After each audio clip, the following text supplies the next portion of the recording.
Good morning. My name is David. We're already on week 25 of 52 churches in 52 weeks. If you'd like to join along, hit the like button and subscribe to stay up to date with this intentional church hopping. Also, you can check out Instagram, and if you want to read about the first 52 in 52, it's on Amazon. Everything is below. So for today, I drove out to Independence, Missouri to check out the temple lot. So during this current 52 in 52, one of the most surprising aspects that I've encountered has been the Latter-day Saints. I never knew anything about LDS or the Book of, I heard of the Book of Mormon, but I didn't really know much about it at all. And in some of my other videos with week 9 and 13 with visits to the Church of Jesus Christ of Latter-day Saints, I was floored as a lifetime Protestant because I had so many people that were kind, that were reaching out, that took time to answer my questions, to help me understand what the faith was all about. And even with my videos, I've been overwhelmed by the amount of positivity and love and encouragement from Latter-day Saints. The church has really showed me how to be very Christ-like in interactions, especially in today's day and age where it's like we're all in our tribes, we're all kind of broken up. So I haven't subscribed to the Book of Mormon. I've read a little bit of it, and I've watched some of the videos on YouTube. So I've read a little bit of First Nephi. I've watched the videos. Right now I'm at the part where Nephi has grown a beard, if that helps. I don't know where that is in the Book of Mormon, but that's where I'm at right now. And as I've kind of uncovered and researched a little bit about Joseph Smith, the founder of the Church of Jesus Christ of Latter-day Saints, the more and more curious I've gotten in terms of what is this all about, because I'm very floored and fascinated, like the history nerd and the church nerd in me, when it came to the pioneers and how they were able to trek all the way to Utah. So one of the more interesting things I found from this is Independence, Missouri. So I've just recently learned about this, maybe 2 months ago, is the temple lot. So Joseph Smith had a revelation, a vision, a dream, I'm not sure, where during the latter days, I guess Jesus would arrive or everyone would group together at this temple lot. So this still exists, but what happened is there was all these splinter groups when Joseph Smith died. There wasn't a clear-cut succession plan. So there are a lot of splinters from the Church of Jesus Christ of Latter-day Saints. So you have on one side a Community of Christ auditorium, then they have the Church of Jesus Christ of Latter-day Saints Visitor Center, then there's a Community of Christ temple, and then there's the Community of Christ Stone Church, and the Church of Christ, I think a Hedrickites, I guess, and they're all kind of surrounding this plot of land. It's kind of like this territorial, I don't want to call it a war, but it's just, everyone's right there. And they're all centered for this plot of land that Joseph Smith believes that is going to play a pivotal role at the last days.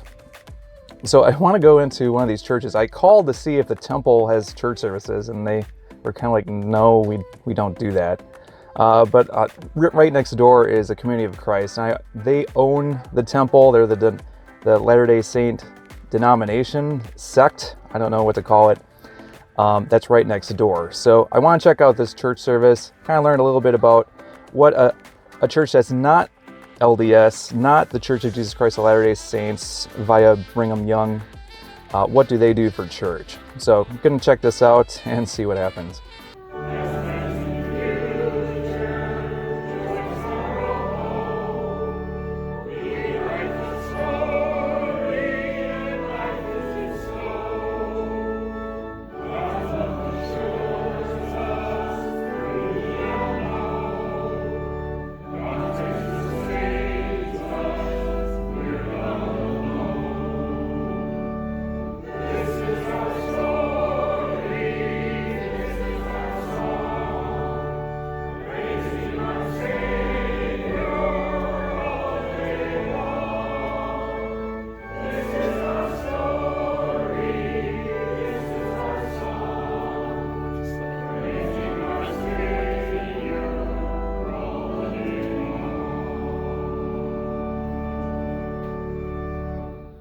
So I got back from Independence the other day, and this was a very difficult church visit to attend. I've discussed this in other videos. When you visit a new church, it's almost like going out on a first date. You go on the date, you go on the church service at this prearranged time, you see if there's any compatibilities or if you gel, and then eventually you both leave, and one person has to follow up with the other. I was always shocked because some churches actually would ghost you with contact information. Others they'd send you an email, maybe a letter in the mail, just kind of be like, hey, we enjoyed that you hung out with us. The Church of Jesus Christ of Latter-day Saints, one of the reasons I've been so impressed with them is the use of missionaries, because they follow up with you to form a relationship with you, so that you can form a relationship with Jesus Christ. And with this, but what I've never seen before is the breakup within a church body. And that's kind of what I saw with this visit. If you've ever been broken up or gone through a divorce, or maybe you got broken up by your job and got fired, who knows? Like, everything is going swimmingly in life, and then all of a sudden this bad news breaks, and it just creates all this chaos, and you just have this Wizard of Oz tornado of thoughts circulating in your head in terms of what just happened. So you often hear about the stages of grief, where you have you go through denial, you may go through anger. Some people may have a bargaining type of phase. There's depression that sets in. But over time heals all wounds, and you eventually accept the reality of the situation. And what I witnessed with this church visit was the church body got bad news. Basically, their first date model for how they did church was still, back in the day, a first date, you just went out to go to see a movie, and then you went home. And that type of dating model doesn't work in today's modern world, but they're still kind of using that model for church, and it's just not working. It's not bringing in any people. So it was difficult to attend this church service because so many church members were in their own phases of grief. Some people were angry. Some people were in denial. Some people were already accepting of it. And one of the challenges with this visit was it wasn't a church visit. It wasn't a church service, I should say. This was a church body that was given the news that they need to perform some surgery, because otherwise the church is going to be passing away. And if there's anything that the Christian life will teach you, the Christian life is one of death and resurrection. So when a part of you dies, rise to live again.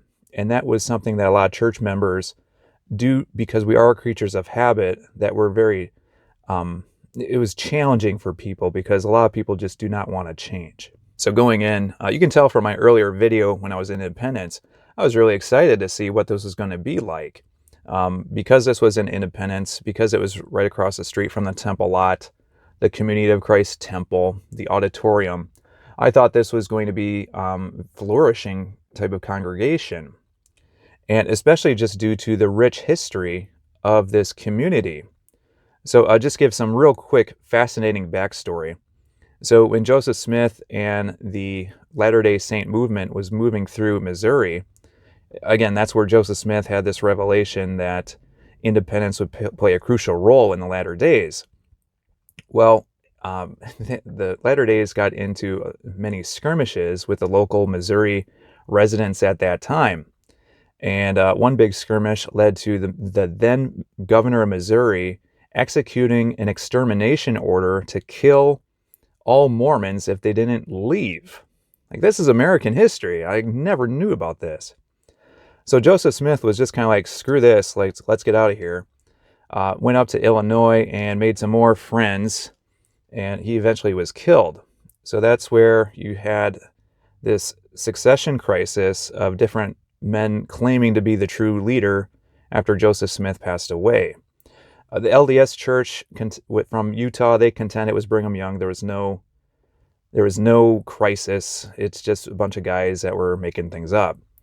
Well, one of the factions was the group who thought that Joseph Smith's son, Joseph Smith III, should have been the successor. Problem was, he was 11 or 12 years old when Dad died. and he had to come of age, and eventually the Missouri stuff kind of passed away. They moved back to independence, and that's where you have this Reorganized Church of Jesus Christ of Latter-day Saints start up. And eventually this is where Joseph Smith III actually laid the cornerstone to this church when it started to be built. So just rich history. And with the Reorganized Church of Jesus Christ of Latter-day Saints, they started to kind of more merge into a mainstream Christianity type of theology, and was accepting of not just the Book of Mormon, but also the Holy Trinity. And they almost kind of became like the wild child of the Latter-day Saint movement, because it was more kind of dress as you care for. And they eventually dropped the name and just focused on Community of Christ. But I think with the last 20 years, the attendance, as all churches really, have been declining ever since. So walking in, again, I thought this was going to be very vibrant just based off that history. But I could tell a red flag right away was when I looked up to find the service time with their website. The website said it was still closed on its splash page, mentioning about COVID-19. And it's like, that was 2 years ago when all the churches closed. I looked up their Facebook and I saw that they still had some services. So I thought, okay, this will be good still to visit. And inside, I would say the average age had to be about 60 to 65. There may have been about 2 or 3 young families that I saw. But when I took a seat, I was pretty much by myself. Not really anyone said a whole lot to me. And looking back, I can understand why, because they had this meeting kind of planned, and I didn't know anything about it walking in.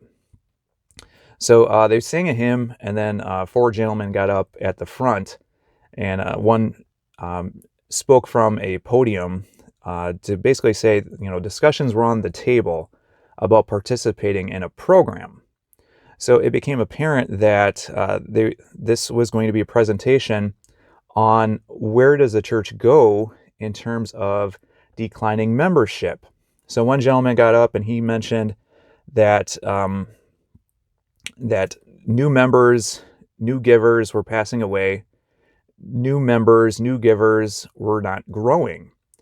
And looking at the budget, I guess they were saying about almost 60% of the money was going towards the building. And he challenged by asking, are we the building as Christians? So they played a video of the Community of Christ president, I guess President Beasley, and he addressed in the video some of the challenges but opportunities that the Community of Christ will be that's happening right now. And with COVID and just the massive trends over the past several years in terms of all church attendance, they're looking for new ways to kind of revitalize and resurrect themselves as a church body. And then another gentleman got up, and he was actually about my age, and he addressed, I think he had the best thought out responses in terms of how to handle what was going on. The problem is there was no one else his age to really align with from the congregation's perspective. One thing that stood out to me is he mentioned that, the church right now, the current church model, again, it's like that first date where in the past you go out for a movie and then you go home. It's kind of that same way with this church. And it's more of a Good Friday church. He wants Community of Christ to be a Easter church. So one of the proposals that was brought up was there was 3 other struggling congregations, and they were talking about kind of bringing these together. So it led to some confusion because everyone, myself included, was thinking merger. And every time merger got brought up, the leadership team was very, they shied away from that word. And they mentioned at one point where it's like, if you merge churches together, yeah, at first you're going to have the number's going to increase, but over the course of the next year or two, the numbers dwindle just because it's just not gelling. And you usually have left over the original size of one of the churches to start with. It just doesn't work. So it led to a lot of confusion from some of the congregation members who would speak on this because they were confused about, why are we talking about this new worship? Why are we talking about change? Aren't we doing things just fine the way it is right now? Why do we need to move 90 days into this other facility? And eventually, the questions and the confusion and the misinterpretation from members kind of finally, one of the leaders kind of had to finally just drop it and say the pink elephant in the room is, we're a struggling congregation too. If we want this to work, if we want this church body and community to resurrect, we have to reimagine. We need to fold Stone Church as it is right now and make something new. And when he said that, you could tell there was a certain silence, and it was hard to hear. This was a difficult church visit to attend, but it opens my eyes to the reality for some of these aging type of churches. One of the things that I found, I wouldn't say upsetting, but concerning was, here I am, this young adult, inside this church where the average age was about 60 to 65. And as I'm walking out the door, there's about 20 members, all kind of talking with each other. And it's like I kind of had to snake my way through to get to the exit doors. And no one said anything to me. And one of the concerns I think the younger leader had was, if we do this new way, this reimaginative way of doing church, bringing in these other church communities and forming a new one, the worry is that they'll just default to the same traditions and customs and worship that they've done in the past, and you're just back to square one. And that concerned me as I was walking out. But at the same time, there was still a sense of hope, because, like I mentioned earlier, with the Christian life, it's one of death and resurrection. Because whatever type of grief or situations or things that knock us for a loop, like Jesus Christ is there at the bottom for us, and you can rise from that. And there was still this hope from the congregation. The gentleman behind me was with his wife, and he had this rough, gruffy voice. I just thought that he was just, this guy on the front porch kind of thing, like yelling at any kid that would ride his or her tricycle down the street. He wasn't like that at all, as I learned reviewing the tapes, because he's reassuring his wife, he is in control.